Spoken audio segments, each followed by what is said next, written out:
The Newsroom, where untold story is revealed.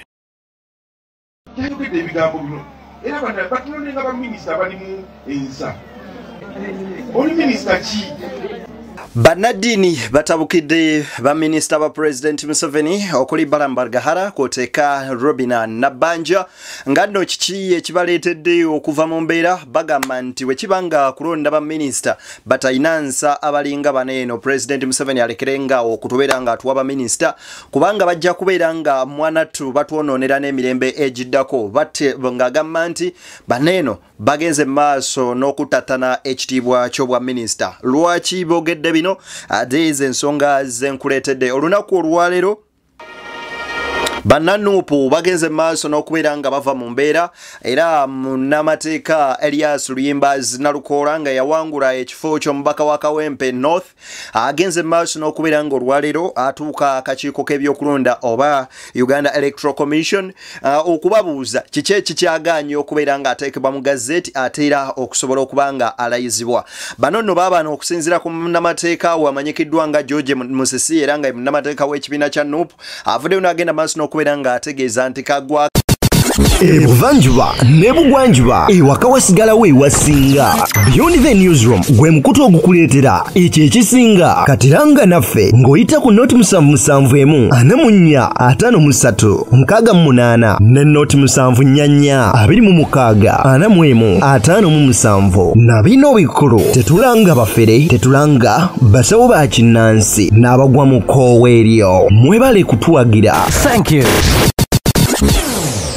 Keke tonye newe luzibiro olwaleero nga tagenze maaso tabagenze maaso na kutunyonyola nsonga lwaki Nalukola tanabera gazetted bagenda maaso n'okubeera nga ate bakola ekiddako kakati wuuna avuddeyo n'alangirira okwekalakasa nyono Alex wamanyikiddwa nga Alex Wise wa Mufumbiro ate naye atabuse kakati nno omusajja mukulu amanyikiddwako obulungi nga Ssaabawandiisi w'ekibiina kya National Unity Platform David Lewis Lubongoya alabudde President Museveni nambyo wa NRM gwe bawangula mu kalulu naguno gwaka akyawera agamba nti kagwake ketonye kama mbaya ni mbaya ebinaddirira bye bino nzedde ne akutusako ensonga ajagalogera vasolo okubeera nga nkwebaza nti ate okubeera nga otugoberera ekyokola kya mwendo mungi nnyo nyini ddala njagala kusaba n'obwombefu bw'ekika ekya waggulu vidiyo eno soko gimpereka like wegiwa like ojaba ogiwadde muliro okukitambuza otuuka ku buli sekinomo mu ngeri emu atanaba subscribinga nga gwe munundi gwo ogusosola ba video zaffe enkusaba osooka subscribinga ku mukutu guno osobola okubeera nga ate ofuna amawulire gonna nga bwe tugenda mu maaso n'okubeera nga ate tugateekayo nzikiriza ngene maaso n'okubeera nga ateera ntandikira wano okusinziira ku munnamateeka amanyikiddwa nga George Musisi avuddeyo n'agenda maaso n'okubeera nga ategeeza nga ayita ku lukomo lw'essimu nti olwaleero kasita luziba nga tebagazeetinze musajja mukulu wa Elias Luyimbazi Nalukola bino nno bye bigenda okuba nga biddirira nkusaba owulirize ku bigambo bino ate tweyongereyo. Naye senga kiggwako nga tewaliiwo options nyingi emu ey'ebyobufuzi y'okulaba nga bannakawempe abamulonda babanja obuwanguzi bwabwe mu mbeera yonna gye baba baagadde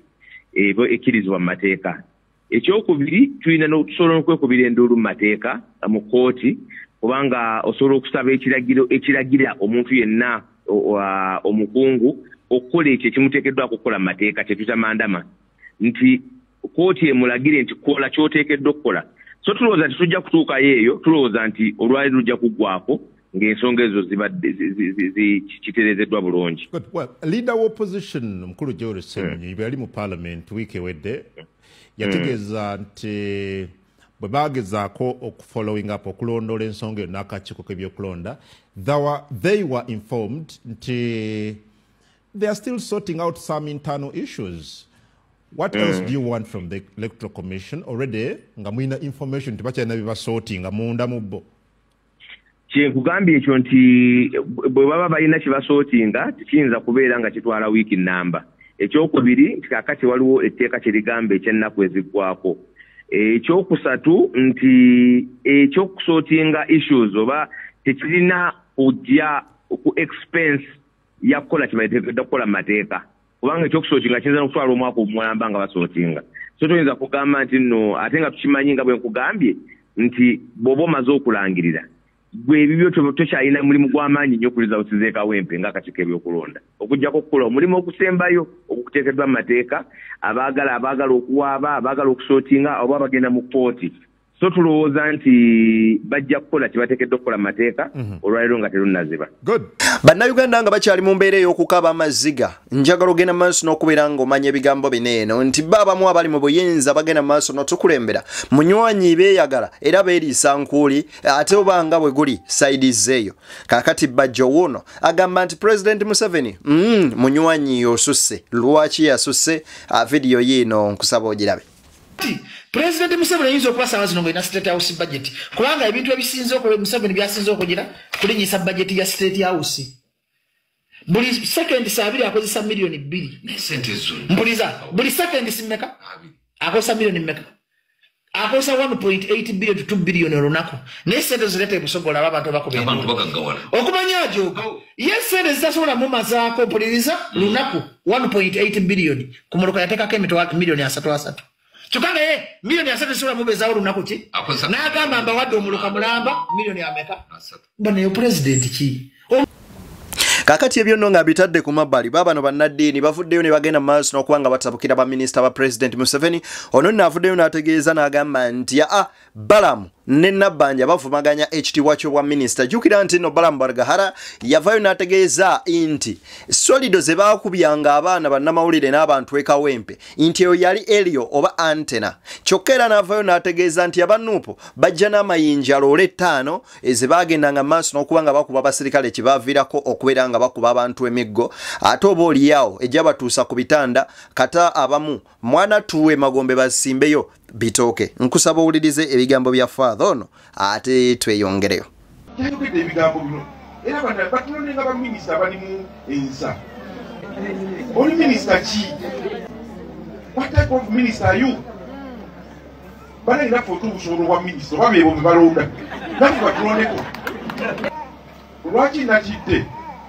omuminisita omu ng'ali ku TV ng'ensi yonna emulaba yayogedde ebigambo bino era batulonde nga baminisita bali mu ensa minisita ayimiridde n'agamba nti era abantu abo bakubiddwa babadde ne loole 6 eziriko amayinja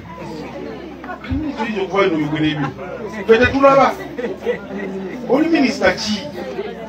loole 6 bazikweka kukuddawa lwaki tebazikutte ne bagamba n'enamba plate zemotoka yakundi yaleese amayinja loole yiino nojustifying abantu okuyisibwa obubi ng'otekewo kyonna kyoyagala n'ekikwasa ensonyi what type of minister are you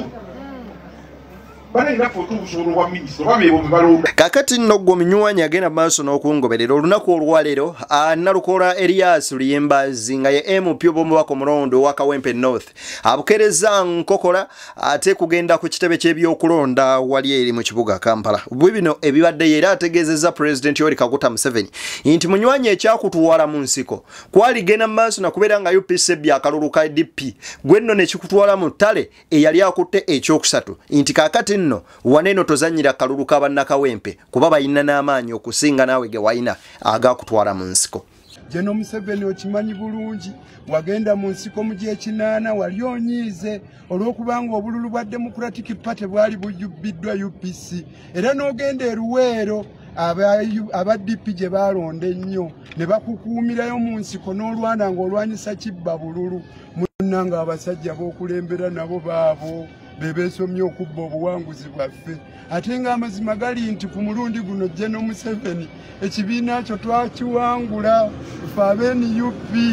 abasajja bo bayite baddeyo mu nkambi balekerawo okutulugunya abantu baffe kuba kifaananya bubi eggwanga lyaffe naawe kennyini ng'omusajja yali amanyikiddwa mu kulwanirira demokrasiya neeraba ebikolobera ebikolebwa ate nga gwali waggulu mu buyinza ze ndowooza obudde butuuse weekube mu kifuba abasajja bo bagambe bakole ekituufu bannakawempe buli kaseera baagala tubalagaani agaanye okuteeka ebyava mu kulonda mu gazeeti nga tubagamba mugumiikirizeeko naye akakiiko k'ebyokulonda kalabika kawulidde ensonga yaffe era kagitegedde mwebale nnyo mwebalire ddala kakati nno gwo nga guli bwe gutyo Elias Luyimbazi Nalukola agamba nti General Museveni munywanyi bakulimba teri buwagizi bwoyina mu Kazangola kawabe yadde ekitundu ekimu bwe kiti kebe gombololemu mu bitundu bye Kawempe agamba nti Kawempe yonna yajjula Nuupu era yankyukakyuka okuva katundu akasooka mpaka kasembayo. Mu ngeri y'emu njagala okutegeezaako ku General Museveni nti nno munnange wawuddiisibwa ssebo munnamagye waffe omulungi baakuwuddiisa abaakugamba nti olina obuwagizi e Kawempe North ne basomba abantu ne babaleeta ewambogo nga bakulimba so nga babajje mu masoso g'ebyalo eyo munnange abantu be wali oyogera gye bali bangi ku bo tebaava Kawempe kale be baafuna entengereze nga bamanyi nti tujja bawangulira n'eyo gye wajja ne bonoona ebyava mu kulonda mu kitundu ekyo mu kiseera kino okumanya abantu abo banafunye era tebalina bujulizi busobola kuyimirizaawo kuwaaba kwa nsonga bali ku kaweefube wa kubuzaawo na kukwata abantu bange abampagira abaali bakuuma akalulu nga kansala omu ate nga minisita ku division y'e Kawempe ayitibwa Henry Buule inginiyo yava Kikaaya bamubuzizaawo ekiro kya leero azzemu okulabikako e Kawempe batulugunyizibwa omulala bamuyita Saka William babatulugunya abasajja bo ssebo General Museveni nga babakako okuteeka emikono gyabwe ku birayiro ebirayiro ebyo bye baagala okukozesa mu petitioni tobawakanye nnyini obuwanguzi bwange ate nga naawe obakunoonyereza waali zudde nti yenze yawangula ne ku bikolwa ebyekka ebyakolebwa bikulagira ddala nti abasajja bo baali beekaka babeere nga be bafuna obuwanguzi ekitali kituufu. Kakati ye Ssaabawandiisi w'ekibiina kino amanyikiddwa nga David Lewis Lubongoya afuddeyo n'agenda mu maaso n'okubeera ng'ategeeza nti keetonye kagwake bo bagenda mu maaso n'okubeera nga mwana tubalwanirira obuwanguzi bwabwe kuva ku lwe bagenda mu maaso n'okumulangirira nti akakiiko k'ebyokulonda keesuulirayo gwa Naggamba ne kalemerera okutuukiriza omulimu gwako ogw'okussa mu gazeeti Elias Nalukola ng'omuwandiisi. Jjukira nti mu mateeka omuntu yenna kasita aba ng'alangiriddwa Electoral Commission oba tosobola muwaabira okujjako ng'ateekeddwa mu gazeeti n'alayizibwa awo n'olyoka omutwala mu kkooti ng'omubaka n'oteekamu okuwaabirako oba okwemulugunyako. Wano waali Nalukola ali ku kiguumaazi era mpaawo na kimu kiyinza mutuukako oba oliawo okukyusa obuwanguzi bwe. Kakati ye munna NRM amanyikiddwa nga Nambi Farida agamba nti mu bitundu ebimu Nuupu we yafuna obululu 9 ye yafunawo 3 era ekiraga nti singa obululu bwe buno bwabalibwa munywanyi yandibadde awangula akalulu kano. Wuliriza. Byali bisomeddwa Nuupu mu kifo ekimu yalinamu obululu 19 nga ninamu obululu 9 mu busatu. That is Angola. Kazangola Lugoba ne Kazangola Kona Zone. Okay. Nuupu yalinamu obululu 21 nga ninawo obululu 11. Nuupu yalinawo obululu 69 nga ninawo obululu 4. Nuupu yalinawo obululu 12 nga ninawo obululu 3. Nuupu yalinawo obululu 10 nga ninawo obululu 837. Ewalala nga Nuupu yalina 1039 nga nze ninawo obululu 28. Ewalala nga Nuupu yalinawo 57 nga ninawo obululu 21. Ewalala nga ninawo obululu 19 nga bo balina 5. Ne kibeera nti waliwo ewaali ebina ku bisatu. 169 ne 110 ekikola 8 plus 5 polling stations 13. Results zezino ezali someddwa already. Okay. Nga nina omugatte bwa bululu 1,874 ku bululu obwa Nuupu 919. Kati mbulyani yali asinze era bululu bwani bwe bayiwa. Kati nze nga Nambi eyali candidate we NRM we nina okwemulugunya. Ezo ze zimu ku polling stations ezali zisinga obunene within the constituency. Yes. Kazangola kuba yeno oyinza okuba nga wazikuba naye ate zirindala ne bajja ne bagatta ne babanga. Kakati nno wuuna ayongedde n'ategeeza nti waliwo akawaayiro ka ssemateeka Electoral Commission nga kano kagamba nti singa obululu oba oli awo batebubaliddwa nga busobola okubaako enkyukakyuka gye buleetawo omuntu oyo takkirizibwa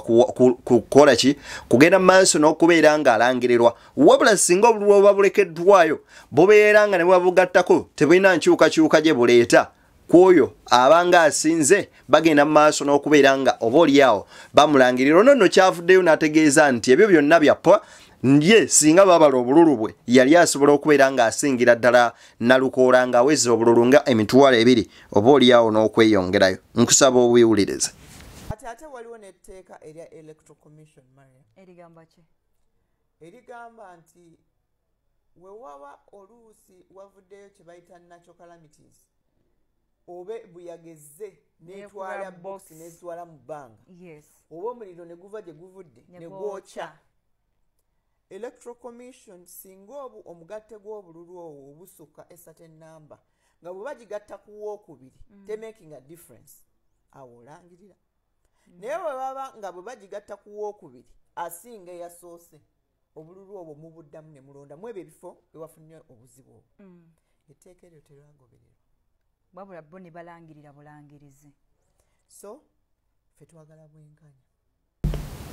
Tuli ku Beyond the Newsroom BTN Media nze deni yakutuusaako ensonga nkusaba n'obwombeefu obw'ekika ekyagulu video gimpereka like ate bw'omaliriza subscribing munywanyi tusobole okubanga ensonga tuzitambuza amalira disana awo wennyini munzikirize ngende maaso n'okubeera nga ate mbata tusinkane mu mboozi endala mpitirivu nnyo ze nkyagenda maaso n'okuba nga mbaleetera kyenkusaba kiri ekintu kimu kyokka ayagala olanga naffe tukooneko okusimu zaffe weziri awo wansi tujjagenda maaso n'okuba nga bizinensi yo tugikwasaganya buterevu nnyo nnyini ddala mawulire amalala mangi gakyajja tukwatako wetuli okuba nga ate tukuweereza